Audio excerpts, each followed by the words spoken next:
Hi weavers, welcome to inspire India academy.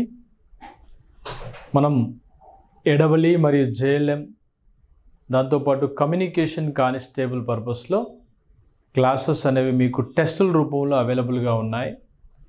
మనం ఎంత చదివినా కూడా చదవడంతో పాటుగా క్లాసెస్ కూడా వినేదాన్ని బట్టి మాత్రమే మన యొక్క ఫ్యూచర్ అనేది డిసైడ్ అవ్వదు. ఖచ్చితంగా మన యొక్క ఫ్యూచర్ అనేది డిసైడ్ అవ్వడానికి గల ప్రధాన కారణం ఏంటంటే నెంబర్ ఆఫ్ టెస్ట్స్ మనం రాసినప్పుడు. నువ్వు ఎన్ని టెస్టులు అయితే రాస్తావో అంత సక్సెస్ వస్తుంది. మనం ఎన్ని టెస్టులు అయితే రాయకుండా డైరెక్ట్గా వెళ్ళి ఎగ్జామ్లో మాత్రమే అటెంప్ట్ చేయాలి అనుకుంటామో అప్పుడు మనం 100% ఫెయిల్యూర్ కావడానికి అవకాశం ఉంటుంది. కాబట్టి the practice makes mans perfection.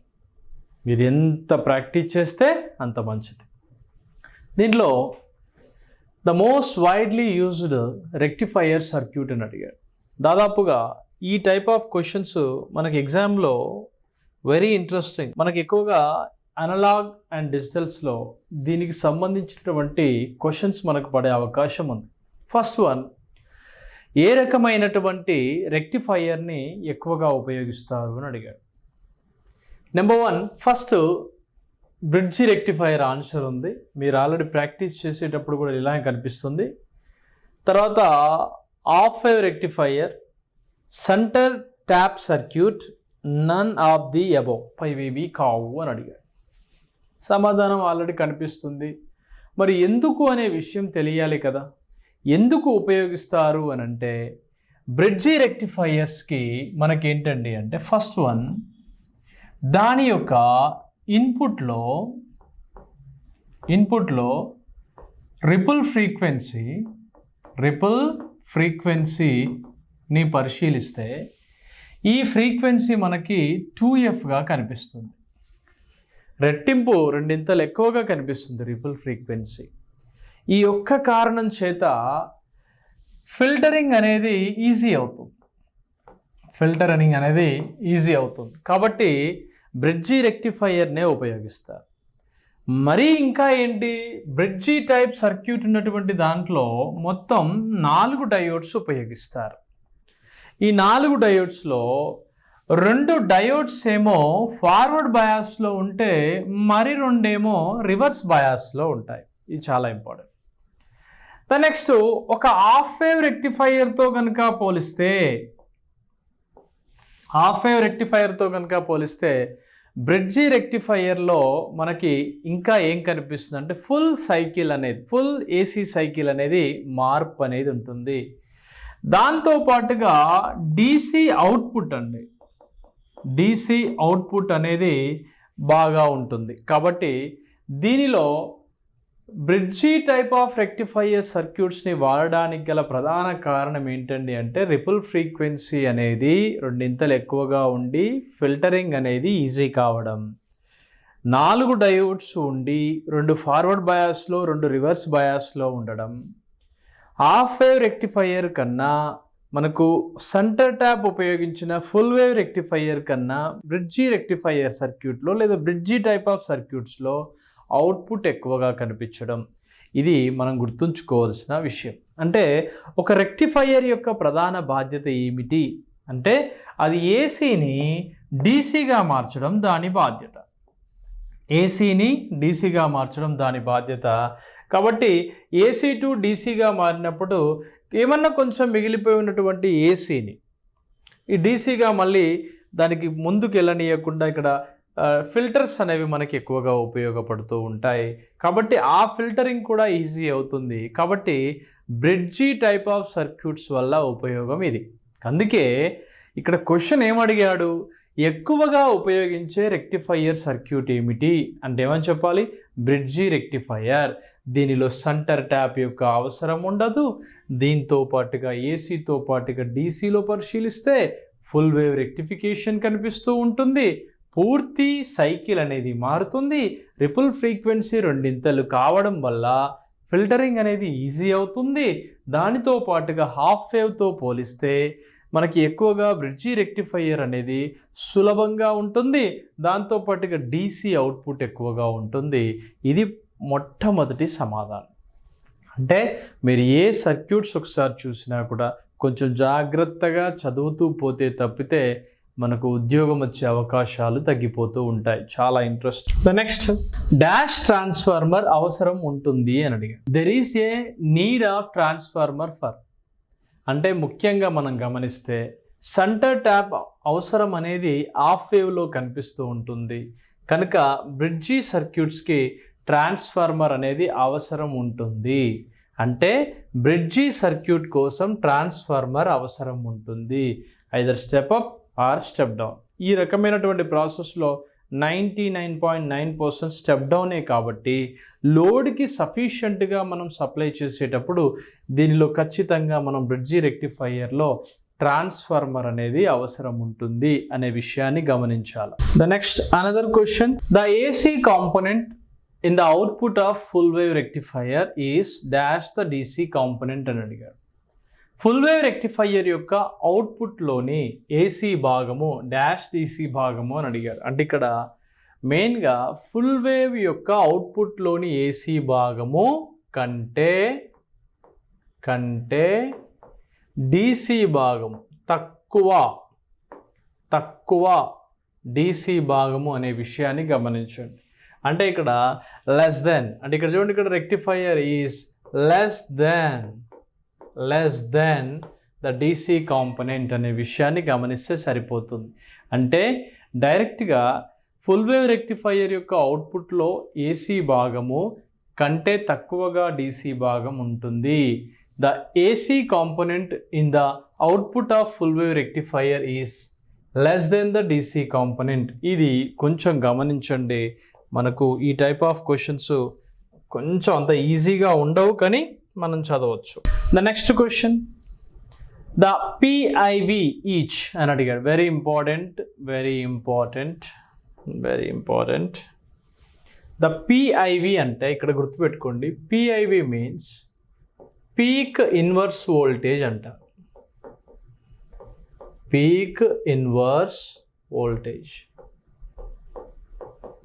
కొన్ని పదాలు రావాలి మనకు టేబుల్ ఫామ్లో వీడియోస్లో చెప్పినప్పుడు మీరు అర్థం చేసుకోవడానికి. బ్రిడ్జి సర్క్యూట్లోని ప్రతి డయోడ్ యొక్క పిఐవి డాష్ సమానమైనటువంటి సెంటర్ ట్యాప్తో ఉంటుంది అని అడిగాడు. మామూలుగా పిఐవి ఉంది, పీక్ ఇన్వర్స్ వోల్టేజ్ విషయానికి వచ్చినప్పుడు పిఐవి వాల్యూ అనేది ఈజ్ ఈక్వల్స్ టు విమాక్స్కు సమానంగా ఉంటుంది దేంట్లో, బ్రిడ్జిలో. బట్ అదే విషయం సెంటర్ ట్యాప్ సర్క్యూట్ విషయానికి వచ్చినప్పుడు పీక్ ఇన్వర్స్ వోల్టేజ్ విషయానికిలో ఒకసారి పరిశీలిస్తే 2Vmax అవుతుంది. 2Vmax ఇది మనం గుర్తుంచుకోవాల్సిన విషయం. అందుకే ఆఫ్గా మనం మెన్షన్ చేస్తాం. అంటే ఇక 1/2 అంటే ఏంటిది, ఇక్కడ Vmax is equal peak inverse by 2. అంటే ఇక్కడ మనకు కనిపించే విషయం ఏంటంటే ఆఫ్ అంటే ఏంటిది, సగము.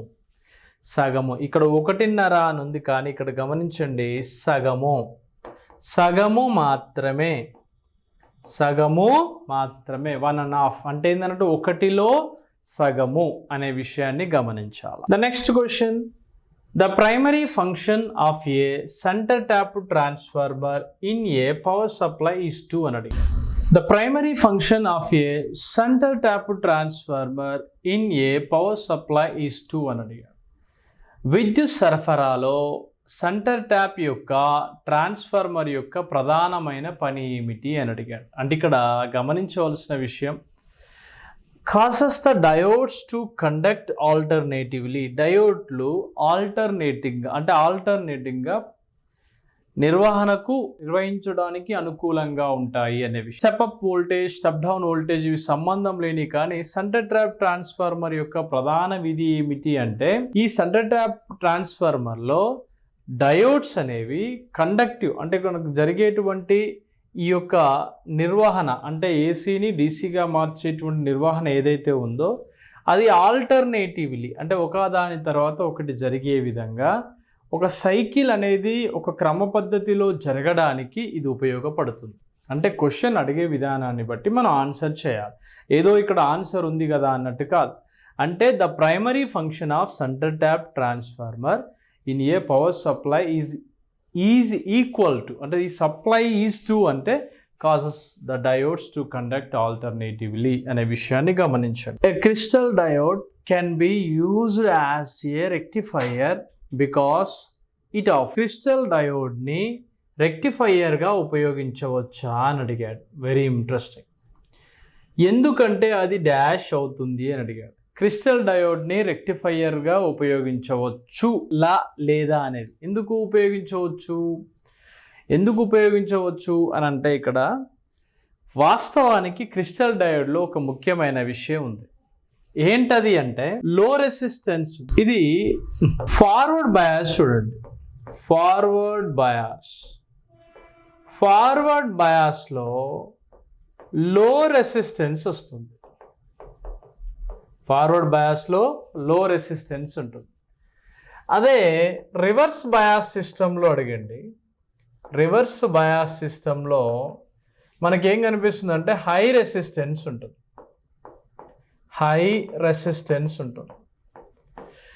నువ్వు క్రిస్టల్ డయోడ్ని ఎప్పుడైనా ఉపయోగిస్తే ఎప్పుడూ కూడా ఏ బయాస్లో వాడాలి? ఫార్వర్డ్ బయాస్లోనే వాడాలి. ఫార్వర్డ్ బయాస్ అంటే ఏమిటి సార్? మళ్ళీ మనకు రివర్స్ బయాస్ అంటే ఏమిటి? బయాస్ సిస్టంలో పాజిటివ్ టెర్మినల్ పాజిటివ్గా కనుక కనెక్ట్ అయి ఉంటే అది ఫార్వర్డ్ బయాస్గా చూస్తాం. ఒకవేళ పాజిటివ్ నెగిటివ్ టెర్మినల్తో కనుక కనెక్ట్ అయ్యేది ఉంటే రివర్స్ బయాస్గా చూస్తాం. ఇందులో ఒక ట్రాన్సిస్టర్ అప్లికేషన్స్లో మనం చూసినప్పుడు మెయిన్గా పిఎన్ టైప్ ఆఫ్ మనం పరిశీలించినప్పుడు ప్రతి ఒక్క ట్రాన్సిస్టర్స్లో ప్రతి ఒక్క డయోడ్లో మనకు కనిపించే ఒక విషయం ఏంటంటే అంటే కలెక్టర్, ఎమిటర్ అండ్ బేస్ అనే అంశాలు ఉంటాయి. దీన్ని CC and CE and CB అని అంటాం. అంటే ఇక్కడ ఇవి కలిసి ఉన్న విధానము ఏ టెర్మినల్తో ఏది కలిసి ఉంది అనే దాన్ని బట్టి అది ఫార్వర్డ్లో ఉందా రివర్స్లో ఉందా అని మనం అప్లికేషన్లో వాడుకుంటాం. సార్ దాని గురించి సెకండరీ.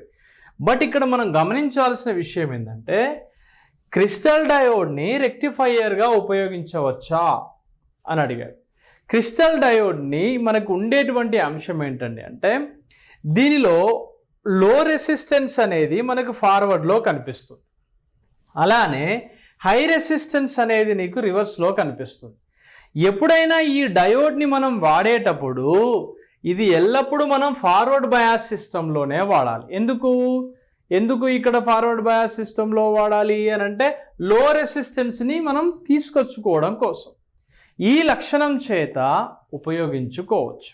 ఇది very important. The next question. Crystal diode rectifier can handle dash that of vacuum tubes rectifier. Crystal diode rectifier can handle dash that of vacuum tube rectifiers. ఇక్కడ మెయిన్గా మనం గమనించుకోవాల్సిన విషయం ఏంటండి అంటే ఈ క్రిస్టల్ డయోడ్ రెక్టిఫైయర్స్ అనే వాటికంటే అంటే క్రిస్టల్ డయోడ్ రెక్టిఫైయర్ల కంటే తక్కువ శక్తి వాక్యూమ్ ట్యూబ్ రెక్టిఫైయర్లో నిర్వహించగలుగుతాయి. అండ్ అలాగే crystal diode rectifiers can handle less power then that of vacuum tube rectifiers అని చదువుతాం. ఈ లక్షణంలో ఏం జరుగుతుందంటే లెస్ పవర్ కదా, ఇవి high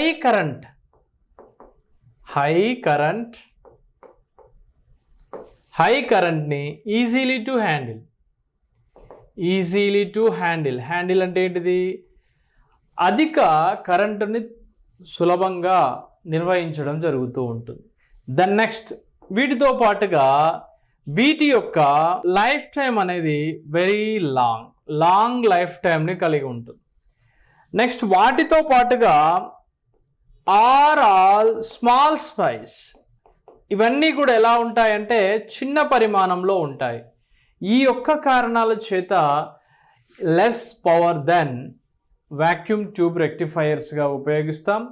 crystal diode rectifier can handle less power then that of vacuum tube rectifiers. అంటే ఇచ్చినటువంటి సమాధానంలో ఇక్కడ హై కరెంట్ వచ్చినప్పుడు ఈ వ్యత్యాసాలు పవర్ పరంగా ఏ విధంగా మారిపోతున్నాయో చూసుకొని ఆప్షన్ చేయాలి. దీని గురించి క్రిస్టల్ డయోడ్ అనేటువంటి టాపిక్ వచ్చినప్పుడు మీకు వీడియోస్లో ఎక్స్ప్లెనేషన్ చేయడం జరిగింది. Basic electronics and semiconductors అనేటువంటి టాపిక్లో దీని గురించి మీకు వస్తుంది. For the same secondary voltage the output voltage from centre tap circuit dash than that of bridge circuit. Same ఇంతకుముందు ఉన్న క్వశ్చనే కదా ఇది. ఇంతకుముందు వచ్చిన క్వశ్చన్నే కొంచెం రివర్స్లో అడగడం జరిగింది. Peak inverse voltage equals to 2V max. ఈ యొక్క విషయాన్ని మనం గమనిస్తే సరిపోతుంది. ఆన్సర్ ఏంటండి? ఆఫ్. 1.5 కాదండి, ఆఫ్, సగము మాత్రమే. Question number 9. ఇఫ్ PIV అన్న, PIV means peak inverse voltage rating of diode is exceed. అంటే మీరే అంటే పీక్ ఇన్వర్స్ వోల్టేజ్ అనేది మామూలుగా హాఫ్ వేవ్ రెక్టిఫైయర్లో కనుక చూస్తే మనకు VM కనిపిస్తుంది, Vmax. అదే ఫుల్ వేవ్లో కనుక చూస్తే మనకు సెంటర్ ట్యాప్లో 2VM కనిపిస్తుంది. అదే బ్రిడ్జి రెక్టిఫైయర్లో మనం చూస్తే VM మీన్స్ Vmax. ఈ పరిస్థితుల్లో ఒక డయోడ్ యొక్క రేటింగ్ కనుక ఎక్సీడ్, మించిపోతే అప్పుడు అది ఏమవుతుందంటే డిస్ట్రాయ్ అవుతుంది. ఎందుకు అవుతుంది అన్నప్పుడు దీనిలో రివర్స్ వోల్టేజ్ అనేది పెరుగుతుంది. రివర్స్ వోల్టేజ్ అనేది ఎప్పుడైతే పెరిగిపోతుందో, reverse voltage is increases. Reverse voltage increase అవుతుందో దీంతో పాటుగా రివర్స్ బ్రేక్ డౌన్ కూడా ఇంక్రీజ్ అవుతుంది.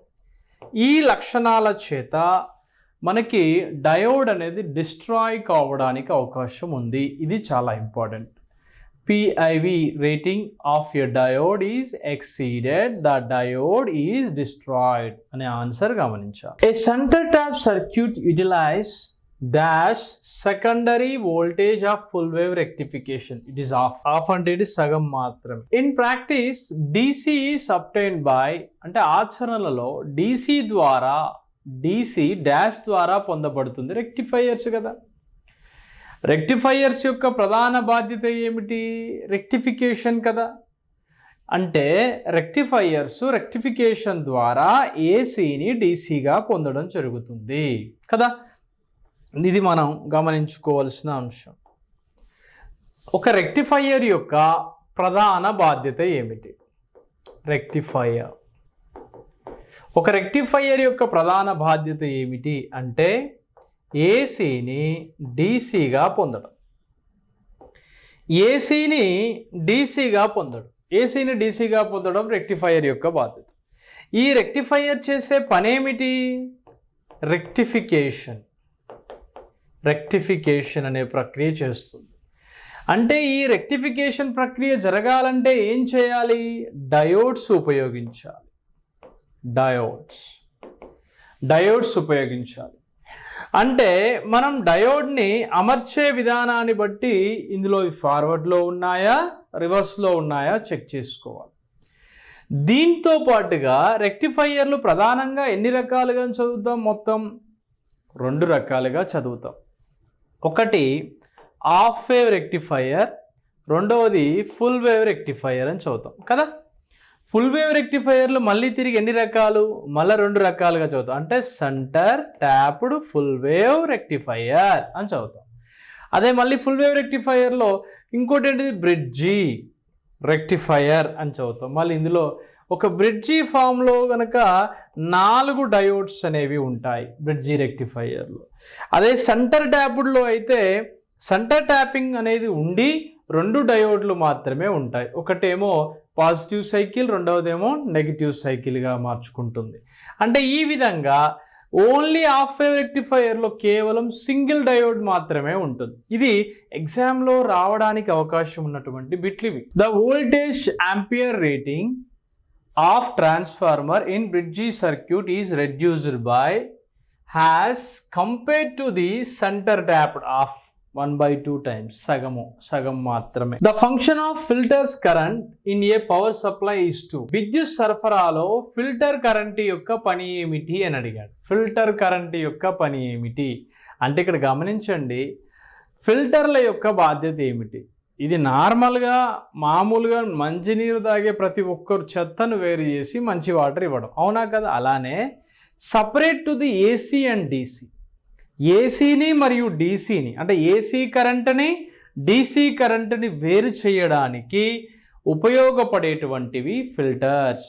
ఓకే, ఇందులో లో పాస్ ఉంటాయి, హై పాస్ ఉంటాయి. వాటి గురించి మీకు అందులో బేసిక్ ఎలక్ట్రానిక్స్ సెమీ కండక్టర్స్లో మీకు ఒక 30 minutes వీడియో ఉంటుంది, ఒకసారి చూడండి. దీనిలో separate the AC and DC component of rectified voltage, rectify చేసిన తర్వాత వచ్చినటువంటి ఆ వోల్టేజ్ ఏదైతే ఉందో ఆ వోల్టేజ్ని ఫిల్టర్ చేయడానికి ఉపయోగపడతాయి. అంటే ఏసీని మినహాయిస్తూ డీసీని మాత్రమే తీసుకుంటాయి. వీటిని ఏమంటారు? Filters. Next 10 volts of power supply would used as the filter capacitors అని అడిగాడు. 10 వోల్టులు మాక్సిమం 10 వోల్టుల నుంచి 100 వోల్టుల రేంజ్ వరకు మనకు ఉపయోగపడేటువంటివి ఎలక్ట్రోలైటిక్ కెపాసిటర్స్. అంటే వీటి రేటింగ్ విషయానికి వచ్చినప్పుడు లో వోల్టేజ్ అప్లికేషన్స్లో వీటిని ఉపయోగిస్తారు, ఎలక్ట్రోలైటిక్ కెపాసిటర్స్ని ఉపయోగిస్తారు. ఈ కెపాసిటర్లో ఎలక్ట్రోలైట్గా అమోనియం బోరేట్ని ఉపయోగిస్తారు. ఇది చాలా ఇంపార్టెంట్. ఎలక్ట్రోలైటిక్ కెపాసిటర్స్ యొక్క పని ఏమిటి అంటే ఇవి లో వోల్టేజ్లో ఉపయోగపడతాయి. మీరు మళ్ళీ ఎక్కడ వస్తుందంటే సింగిల్ ఫేజ్ మోటార్స్లో capacitor start and capacitor run మోటార్లో వస్తుంది. అందులో ఖచ్చితంగా ఒక ఎలక్ట్రోలైటిక్ కెపాసిటర్ని ఉపయోగించాలనే నిబంధన అందులో కూడా కనిపిస్తూ ఉంటుంది. వీటి గురించి కెపాసిటర్ అప్లికేషన్స్ అన్నీ కూడా మీకు ఫస్ట్ లెసన్ ఫండమెంటల్స్ ఆఫ్ ఎలక్ట్రిసిటీలో చాలా డీటెయిల్ ఆఫ్ స్టడీ ఉంటుంది, ఒకసారి అబ్జర్వేషన్ చేయండి. అందులో ప్రతీది కూడా నీట్గా చెప్పడం జరిగింది. అంటే 10 volts power supply would use to which type of filter capacitors అంటే ఏమని చెప్పాలి? Electrolytic capacitors. 1000 volts of power supply would use dash as filter capacitors. 1000 వోల్టులు అంటే ఎక్కువ వోల్టేజ్ లెవెల్స్లో కనుక మనకు పనిచేయాలన్నప్పుడు పేపర్ కెపాసిటర్స్ని ఉపయోగించవలసి ఉంటుంది. సెల్యులోజ్ అనేటువంటి ఒక ప్రత్యేకమైనటువంటి మెటీరియల్ ద్వారా these type of capacitors will be made up. అంటే ఈ రకమైనటువంటి కెపాసిటర్లను మనం తయారు చేయడానికి మనం ఎక్కువగా ఏ వోల్టేజ్ సోర్స్ కోసం వాడతాము అంటే 1000 volts ఉన్నటువంటి విద్యుత్ సరఫరాలో మాత్రమే ఈ కెపాసిటర్స్ని ఉపయోగిస్తాం. అంటే electrolytic capacitors, mica capacitors, air కెపాసిటర్స్తో పాటుగా పేపర్ కెపాసిటర్స్ అనేవి హై వోల్టేజ్ అవసరాలలో ఉపయోగపడుతూ ఉంటాయి. The next the dash filter circuit results in the best voltage regulation. Next question, the dash filter circuit results in the best voltage regulator. Choke input ఉన్నటువంటి వాటిలో voltage అనేది best results అంటే మంచి యొక్క ఫలితాలను ఇవ్వడానికి అవకాశం ఉంటుంది. రెసిస్టెన్స్ ఇన్పుట్ కాదు, కెపాసిటర్ ఇన్పుట్ కాదు, and none of the above అయితే అసలే కాదు. దీనిలో చౌక్ ఇన్పుట్ అనేది గుర్తుపెట్టుకోండి. చౌక్ అనేది ఇండక్టెన్స్ని కలిగిస్తుంది. నెక్స్ట్ చూడండి ఒకసారి, 3 phase rectifier input frequency 50 Hz అయితే అవుట్పుట్ ఫ్రీక్వెన్సీ ఎంత? 50 into 3. 50 into 3 అంటే ఎంత వస్తుందండి? 150 Hz వస్తుంది, సరిపోయి. The next the peak value to the input to half wave rectifier voltage 10 volts, 10 వోల్టులు. The approximate peak value of output is, దాని యొక్క అవుట్పుట్ ఎంత ఉంటుంది అని అడిగాడు. హాఫ్ వేవ్ రెక్టిఫైయర్ యొక్క వాల్యూస్లో మనం చూసినప్పుడు దీని యొక్క ఆర్ఎంఎస్ వాల్యూ పరంగా మనం ఎంత 0.707గా రాస్తాం. అంటే వాల్యూ ఎంత వస్తుందండి? ఇక్కడ మనం గమనిస్తే 9.3 voltsకి సమానంగా ఉంటుంది. ఇదే మనం suitable answer. The full wave rectifier ద్వితీయ వోల్టేజ్ అండి. ఫుల్ వేవ్ రెక్టిఫైయర్ యొక్క ద్వితీయ వోల్టేజ్ 125 volts. అంటే V value 125 volts. RMS of diode గారు అంటే డయోడ్ డ్రాప్ని నిర్లక్ష్యం చేస్తే ఆర్ఎంఎస్ యొక్క అవుట్పుట్ వోల్టేజ్ ఎంత అన్నాడు. అవుట్పుట్ అంటే దీంట్లో సగమే కదా, హాఫ్ అని చదివాం కదా మనం ఇక్కడ ఫుల్ వేవ్ రెక్టిఫైయర్లో, ముఖ్యంగా ఎంత సెంటర్ ట్యాప్లో. కాబట్టి ఇందులో బై 2 చేస్తే ఎంత వస్తుంది? 62.5 volts వస్తుంది. సింపుల్ కానీ అది రావాలి, ఆ టైంకి స్పందించే గుణం రావాలి. ద నెక్స్ట్ ఫిల్టర్ కెపాసిటర్ యొక్క ఐడియల్ DC అవుట్పుట్ వోల్టేజ్ దేనికి సమానంగా ఉంటుంది అని అడిగాడు. The peak value of rectifier వోల్టేజ్కి సమానంగా ఉంటుంది. రెక్టిఫైయర్ వోల్టేజ్ యొక్క గరిష్ట విలువకి సమానంగా ఉంటుంది అనే విషయం గమనించండి. ఫుల్ వేవ్ బ్రిడ్జి రెక్టిఫైయర్ లోని డయోడ్లలో ఒకటి తెరిస్తే అవుట్పుట్ అనేది ఎలా ఉంటుంది అని అడిగాడు. హాఫ్ వేవ్ రెక్టిఫైడ్ వోల్టేజ్ అంటే ఇక్కడ చూడండి, only one of the diodes in full wave rectifier, full wave bridge rectifier opens the output is, ఒకటి మాత్రమే తెరిస్తే అది హాఫ్ వేవ్ కు సమానంగా ఉంటుంది, రెండు తెరిస్తే అది ఫుల్ వేవ్ కు సమానంగా ఉంటుంది. గుర్తుపెట్టుకోండి. If you are checking 50 hertz full wave bridge rectifier and observe that output as 50 hertz ripple, అంటే చూడండి ఒకసారి 50 హెడ్జులు ఉన్నటువంటి ఫ్రీక్వెన్సీని ఇచ్చాం బ్రిడ్జి రెక్టిఫైయర్లో, మళ్ళీ దానికి అవుట్పుట్ కూడా ఏముందండి 50 హెడ్జులే ఉంది. అంటే ఇక్కడ నువ్వు గమనించాల్సిన విషయం ఏంటండి అంటే బ్రిడ్జి రెక్టిఫైయర్లో రిపుల్ ఫ్రీక్వెన్సీ అనేది ఎఫ్ అయితే, అంటే ఇన్పుట్ ఎఫ్ అయితే అవుట్పుట్ ఎంత కావాలి, 2f కావాలి. అలా కాకుండా ఇక్కడ 50 ఎడ్జెస్ కనుక ఇస్తే రెండింతలు కావాలి. ఇక్కడ 50 ఎడ్జెస్ ఇస్తే ఇక్కడ నీకు రిపుల్లో కూడా ఎంత ఉంది, 50 ఎడ్జెసే ఉంది. అప్పుడు ఏమైంది, అక్కడ డయోడ్ ఓపెన్లో ఉన్నట్టు.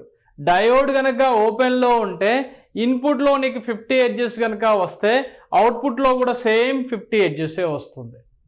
ఒకవేళ క్లోజ్లో ఉంటే మాత్రం ఎఫ్ కాస్త ఏమవుతుంది, 2fగా ఉంటుంది. 50 కాస్త 100కి సమానం, 100 అయితే 200 కావాలి. The next, if a half wave rectifier has a ripple voltage of 30 volts, 30 వోల్టులు, the ripple voltage in the equivalent full wave rectifier అని అడిగాడు. హాఫ్ వేవ్ రెక్టిఫైయర్ యొక్క 30 వోల్టుల యొక్క రిపుల్ వోల్టేజ్ విలువను కలిగి ఉంటే దాని యొక్క పూర్తి వేవ్ ఎంత ఉంది, అందులో సగం ఉంటుందండి. అది 30 కాస్త ఏమవుతుంది, ఇక్కడ 15 అవుతుంది. ఆడ 100 ఉంటే ఇక్కడ 50 అవుతుంది. ఆడ 20 ఉంటే ఇక్కడ 10 అవుతుంది. The next, if the ripple voltage in full wave rectifier 25 volts అండి, it's load current 60 milliamps. The value of load current, ఆ వాల్యూ ఆఫ్ లోడ్ కరెంట్ ఎంత అయిందండి, 120 milliamps అవుతే, 120 milliamps అయితే దాని లోడ్ కరెంట్ విలువ ఎంత? ఇది 25కి 60 అయినప్పుడు మరి 120కి ఎంత అవుతుందండి, 50 volts అవుతుంది. Answer it is 50 volts. The next, 100 RMS voltage feeds a silicon rectifier and filter capacitor with no load, the voltage across the capacitor అని అడిగాడు. ఆర్ఎంఎస్ వోల్టేజ్ అనే ఒక పదం ఇచ్చినప్పుడు గుర్తుపెట్టుకోండి, ఇక్కడ ఇచ్చినటువంటి వాల్యూ 100 ఇంటూ 1.414తో ఇంటూ చేయండి. ఎంత వస్తుందండి, 141.4 వస్తుంది. Answer it is 141.4V. ఇందులో దాదాపు దగ్గరగా ఉన్న ఆప్షన్ ఏంటంటే ఇది. ఓకే, ఈ రకంగా మీకు ఎన్ని ప్రాక్టీస్ బిట్లు చేయాలంటే అన్ని ప్రాక్టీస్ బిట్లు చేయడానికి ఇన్స్పైర్ ఇండియా అకాడమీ మీకు సౌలభ్యంగా ఉంది. సుమారుగా 10,000 వరకు ప్రాక్టీస్ బిట్స్ ఎందుకు పెట్టాము అంటే దానిలో అన్ని రకాల అంశాల పరంగా తీసుకోవాలి. అంటే చిన్న చిన్న కంపారిటివ్స్. ఆర్ఎంఎస్ అనేటువంటి పదం వచ్చిందంటే ఆటోమేటిక్గా మీరు ఏం చేయాలి, 100 voltsగా మీరు ఎస్టిమేషన్ వేసినప్పుడు రెక్టిఫైయర్లో లోడ్ లేని ఫిల్టర్ కెపాసిటర్ ఫీడ్ చేసినప్పుడు నో లోడ్లో ఫిల్టర్ కెపాసిటర్ అంతటా వోల్టేజ్ ఎలా ఉంటుంది అన్నప్పుడు దాని ఆర్ఎంఎస్కి ఈక్వల్గా ఉంటుంది. కాబట్టి దాని యొక్క వాల్యూని మనం పరిగణలోకి తీసుకున్నప్పుడు 100 ఇంటూ 1.414 వేస్తే సరిపోతుంది. ఇక్కడ దీని పీక్ ఫ్యాక్టర్గా మనం పరిగణిస్తాం. ఫామ్ ఫ్యాక్టర్ అనేది 1.11 ఉంటుంది, పీక్ ఫ్యాక్టర్ అనేది 1.414. ఈ విధంగా కొన్ని గమనించండి. ఈ ముఖ్యమైనటువంటి క్లాస్. మరొక టెస్ట్ మళ్ళీ చూద్దాం.